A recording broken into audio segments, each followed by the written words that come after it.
मेरे सवाल का एक जवाब दीजिए, जिसके बाद मुझे 3 अन्य मेहमान इंतजार कर रहे हैं, उनके पास जाना। कभी नहीं कर सकता जिंदगी में। हाँ, तो फिर आप मत लिखिए स्क्रिप्ट, जो उनको बोलना होगा वही बोलेंगे। आप उस पर प्रश्न कर सकते हैं। अंजना जी, वारिस पठान हमेशा हक और इंसाफ की बात करता है। मिस्टर पठान, हक की बात करता है, इंसाफ की बात करता है, कायदा कानून पालन की बात करता है वारिस पठान हमेशा। समान जनसंख्या नीति में, और आपका भी शुक्रिया अदा करता है कि आपने अच्छा मुद्दा उठाया था। समान जनसंख्या नीति में लाने की जरूरत नहीं है। क्या तकलीफ? तकलीफ ये है, ये लोग मेन आपका जवाब खत्म होने से पहले 500 हो जाएगा, दावे के साथ कहती हूं। एम्प्लॉयमेंट खत्म करो, अनएम्प्लॉयमेंट खत्म करो। अरे तो किसका बढ़ रहा है, जरा उनको बताओ ना, भेजो। क्या हमारे हिंदू भाई बहनों का नहीं बढ़ रहा है? किसका बढ़ रहा है? हाँ, खाली तो क्या मुसलमानों का बढ़ रहा है?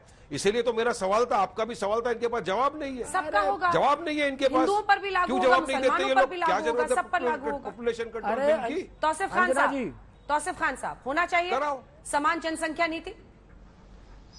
देखिए, अगर धर्म के आईने से देखना है तो पॉपुलेशन का डेटा ये बता रहा है कि 1991 और 2001 के दशक में पॉपुलेशन ग्रोथ मुस्लिम का 29.5 था, यानी 29.5% था। वो उसके बाद वाले दशक में, यानी 2001 से 2011 में घट करके 24.6 आ गया, यानी कि मुस्लिम की आबादी घटी है।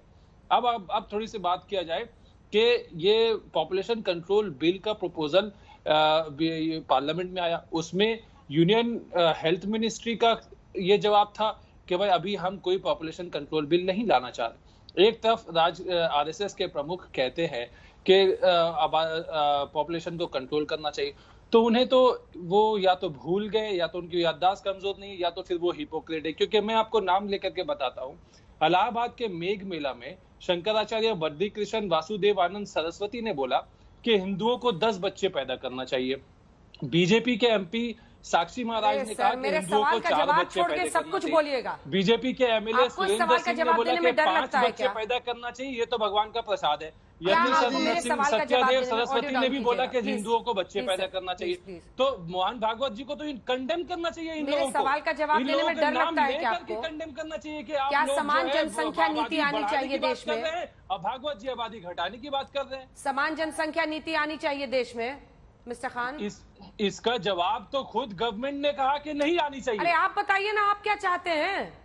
आप अपनी राय देने आए हैं ना, कि खाली दूसरों की बुराई करने आए हैं? ले आइए। इंदिरा गांधी ने तो लेके आया था, कोई तो नया बात नहीं है, तो आप भी लेके आइए, इसमें प्रॉब्लम क्या है? लेकिन आप तो राजनीति कर रहे हैं ना, सवाल तो वहां पे खड़ा हो जाता है ना। नवल किशोर, आप राजनीति कर रहे हैं, आपको तो नियत ही कुछ और है राजनीति पर। और अगर हिंदू मुस्लिम इसके जरिए किया जा रहा है तो उसकी कोई भी प्रशंसा नहीं कर सकता, लेकिन समान जनसंख्या नीति, आरजेडी का इस पर क्या स्टैंड है? आना चाहिए? देखिए अंजना जी, सबसे पहले तो ये समझना चाहिए कि ये कह कौन रहा है। क्या वो डेमोग्राफिक एक्सपर्ट है, पॉपुलेशन एक्सपर्ट है, मंत्रिमंडल का सलाहकार है, या सरकार बताना चाहते हैं कि सरकार का संचालक वही है? इस तरह अब पहले तो उनको स्पष्ट करना चाहिए कि किस हैसियत से इस बात को कह रहे हैं और किस अवसर पे कह रहे हैं। नंबर 1। नंबर 2, देखिए आप सुन लीजिए, मैं मानता हूं कि आपके पास बहुत कुछ बोलने को होगा, अवसर मिलेगा आपको। मैं जो बोल रहा हूं मुझे बोलने दीजिए। मैं सिर्फ आपको ये बताना चाहता हूं कि जो बार बार आरएसएस इस तरह की बात कहती है कि हिंदू खतरे में है, अरे भाई 85% हिंदू है और आरएसएस कहता है कि हिंदू खतरे में है। ये कौन सा यार्डस्टिक है जिसके आधार पर वो देश को ये संदेश देता है?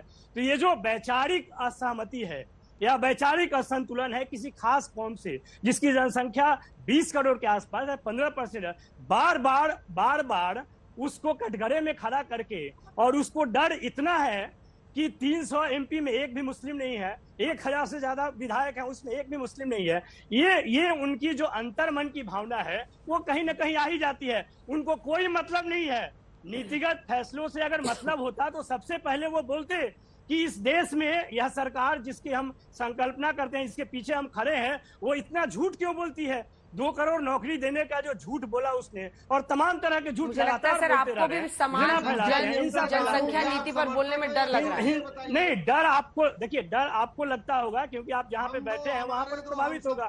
हम लोग खुले तौर पे आरएसएस के नीतियों का, आरएसएस के विचारधारा का विरोध करते हैं।